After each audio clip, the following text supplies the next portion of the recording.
بسم اللہ الرحمن الرحیم۔ شروع کرتا ہوں میں اس پاک پروردگار کا نام لے کر جو دلوں کی گہرائیوں میں چھپے ہوئے ہر ایک وسوسے کو خوب جانتا ہے۔ ہم استقبال کرتے ہیں ان سبھی دوستوں کا جنہوں نے اسلامک نالج سعید کو دیکھنے کے لیے اپنا قیمتی وقت نکالا۔ ناظرین، اللہ قرآن پاک میں ارشاد فرماتا ہے وَقَالَ رَبُّكُمْ ادْعُونِي اسْتَجِبْ لَكُمْ، اور تمہارے رب نے فرمایا کہ تم مجھے پکارو، میں تمہاری دعا کو قبول کروں گا۔ اللہ ہمیں آپ کو دین و دنیا کی دولت سے مالا مال کرے اور روز محشر میں حضور پاک محمد صلی اللہ علیہ وسلم کی شفاعت نصیب فرمائے، آمین۔ دوستوں، آج کا ہمارا ٹاپک ہے شرک کیا ہے۔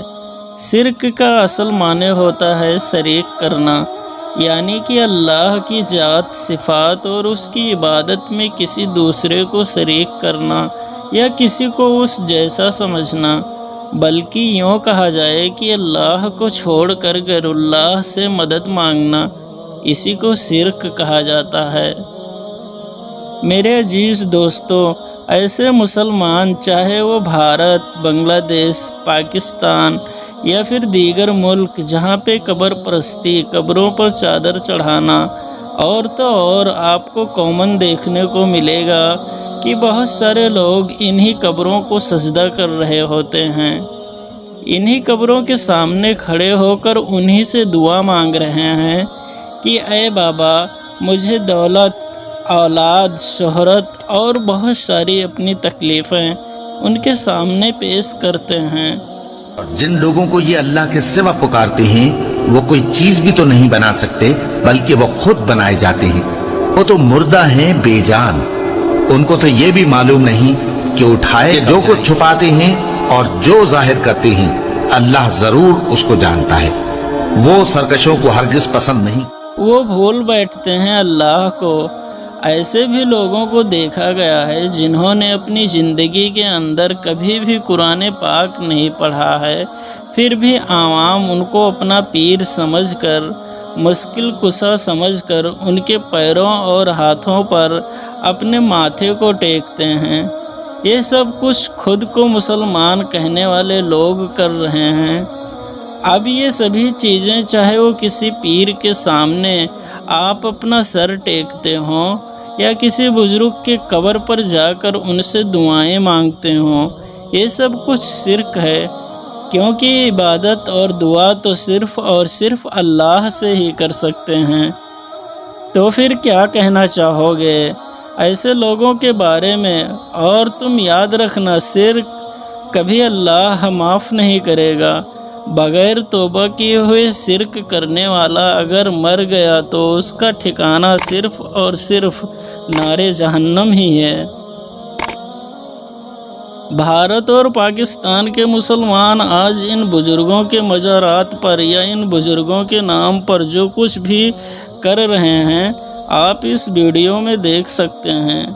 اس کو دیکھ کر تو یہی لگ رہا ہے کہ یہ مسلمان اس قوم سے بھی آگے نکل گئے جو آج بھی چاند اور سورج کو اپنا خدا مان کر ان کی پوجا کرتے ہیں۔ یہ سبھی وارداتیں یہیں پر آ کر ختم نہیں ہو رہی ہے۔ رکو ذرا، صبر کر کے غور سے دیکھیے اس ٹریکٹر کو جس کو جنگ لگ چکا ہے۔ اس پر سفید اور سبز رنگ کے کپڑے کو باندھ کر اسے اپنا مشکل کشا بنا لیا گیا ہے، اور لوگ دور دور سے اپنی حاجتیں اور دعائیں مانگنے کے لیے اس ٹریکٹر کے پاس آتے ہیں۔ آپ کو شاید لگ رہا ہے کہ ہم کوئی مذاق کر رہے ہیں، لیکن یہ کوئی مذاق نہیں، دراصل حقیقت ہے، کیونکہ لوگ اس پیر شاہ ٹریکٹر کے پاس آ کر اس پر چادریں چڑھا کر اپنی دل کی مرادیں اس سے مانگتے ہیں۔ اگر آپ بیمار ہیں، آپ کی لاٹری نہیں لگ رہی ہے، آپ کے اولاد نہیں ہو رہے ہیں، اور یہ بھی کہ آپ یوٹیوب، ٹک ٹاک، انسٹاگرام پر اگر فیمس نہیں ہو رہے ہیں تو پیر شاہ ٹریکٹر کے پاس آئیں۔ اس پر سبز اور سفید چادریں چڑھا کر اپنے دل کی مراد پائیں۔ لا حول ولا قوت الا باللہ۔ اور لاٹھی لگ نہیں رہے، جن کے پاس پرائز بانڈ ہے وہ لگ نہیں رہے تو آ جائیں، سفید اور گرین کلر کا کپڑا لے کر، وہ آپ کی بات پوری کرے گا۔ بیماری وغیرہ ہو، کئی علاج کرا کے تھک گئے ہیں، کوئی فرق نہیں پڑتا تو بھائی پیر ٹیکٹا شاہ بادشاہ کے پاس جائیں، سفید اور گرین کلر کا کپڑا لے کر، اور اپنی مراد مانگو وہ پوری کریں۔ جن کا ویڈیو ٹک ٹاک پہ وائرل نہیں ہو رہا، جو فیمس نہیں ہو رہا، جن کا یوٹیوب اکاؤنٹ گرو نہیں کر رہا، جو بہت محنت کرنے کے بعد بھی باوجود وہ کچھ نہیں کر پاتے تو بھائی پیر ٹیکٹا شاہ بادشاہ کے پاس جائیں، سفید اور گرین کلر کا کپڑا لے کر، اپنی مراد مانگے وہ پوری کرے گا۔ تو سب تو بڑا ذلیل ہے۔ کیا ہمارے نبی حضرت محمد صلی اللہ علیہ وسلم ہمیں یہی دین سکھا کر گئے تھے؟ ہمارے پیر تو وہ ہیں جن کا ہم سبھی کو پیروی کرنا ہے، جو اللہ کے محبوب محمد الرسول اللہ صلی اللہ علیہ وسلم ہیں۔ کیا یہ ٹریکٹر قیامت کے روز انہیں اللہ کے غضب اور جہنم کے آگ سے بچا پائے گا، یا پھر اللہ کے رسول صلی اللہ علیہ وسلم کی شفاعت؟ ان سے ملیے، یہ ہیں پیر ٹوفیوں والے سرکار۔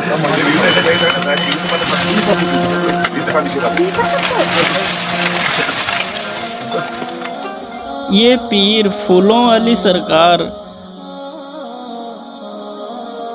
اور اس کو دیکھیے، یہ ہے ڈنڈے والی سرکار، جو مردوں کے سروں پر ڈنڈے مار رہی ہے، اس لیے کہ جتنے ڈنڈے پڑیں گے اتنے ہی ہمارے رکے ہوئے کام بنیں گے اور ہماری قسمت بدل جائے گی۔ ان کم عقل کے لوگوں کو ایک بار بھی ذہن میں یہ بات نہیں آتی کہ اگر یہ قسمت بدل پاتا تو سب سے پہلے اپنے سر پر ڈنڈے مار کر اپنی حالات کو نہیں بدلتا۔ کیا یہ لوگ آپ سے چندے مانگتے؟ کیا اسلام میں ایسی گمراہیوں کی کہیں پر بھی کوئی اجازت ہے؟ یہ لوگ جانتے ہیں کہ ایسی حرکتیں کرنے پر یہ جاہل عوام انہیں اپنے سر پر بھی بٹھائے گی، ساتھ میں انہیں اپنی عزت کو دے کر اپنے پاس سے پیسے بھی دے گی۔ کچھ لوگ درگاہوں یا قبروں پر جا کر ایسی دعا مانگتے ہیں جیسے وہ اللہ سے مانگ رہے ہوں۔ مولا غریب نواز، مولا غیب سے مدد فرمائیے۔ مولا غریب نواز، داتا غریب نواز، یہ آپ کے غلاموں کے غلاموں کے غلام ہیں، سہاراتیوں کو نواز ہیں۔ سرکار آپ لاج بچا، ہم سب کی جان مال عزت آبرو سب آپ کی چوکھٹ کی کنیز۔ کیا کہو گے؟ کیا یہ سیدھا سیدھا شرک نہیں ہے؟ ان لوگوں کے حرکتوں سے یہی اندازہ ہوتا ہے کہ ان لوگوں نے زندگی میں کبھی بھی قرآن پاک کو کھول کر نہیں پڑھا، یا یوں کہیں کہ قرآن پاک پڑھا ہے تو اس کو سمجھا نہیں، کیونکہ اللہ پاک بار بار انسانوں کو قرآن کریم کے اندر اس شرک کے لعنت سے بچا رہا ہے کہ اے لوگو باز آ جاؤ، تمہارے پروردگار کا حساب بہت سخت ہے۔ اور شرک اللہ کے نزدیک ایک ایسا گناہ جس کی کوئی معافی نہیں۔ سورہ نمل آیت نمبر 64 کے اندر اللہ تعالیٰ ارشاد فرماتا ہے کہ بھلا کون خلقت کو پہلی بار پیدا کرتا پھر اس کو دوبارہ پیدا کرے گا؟ اور کون تم کو آسمان اور زمین سے رزق دیتا ہے؟ یہ سب کچھ اللہ کرتا ہے، تو کیا اللہ کے ساتھ کوئی اور معبود بھی ہے؟ ہرگز نہیں۔ کہہ دو کہ مشرکو، اگر تم سچے ہو تو دلیل پیش کرو۔ اللہ اس گناہ کو نہیں بخشے گا کہ کسی کو اس کا شریک بنایا جائے، اور اس کے سوا اور گناہ جس کو چاہے معاف کر دے، اور جس نے اللہ کا شریک مقرر کیا اس نے بڑا بہتان باندھا۔ دیکھو یہ اللہ پر کیسا جھوٹ طوفان باندھتے ہیں، اور یہی کھلا گناہ کافی ہے۔ اور اگر اللہ تم کو کوئی سختی پہنچائے تو اس کے سوا اس کو کوئی دور کرنے والا کرے تو کوئی اس کو روکنے والا نہیں۔ وہ ہر چیز پر قادر ہے۔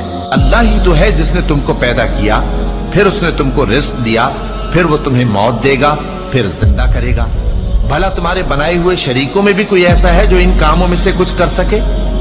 وہ پاک ہے اور اس کی شان کے شریکوں سے بلند ہے۔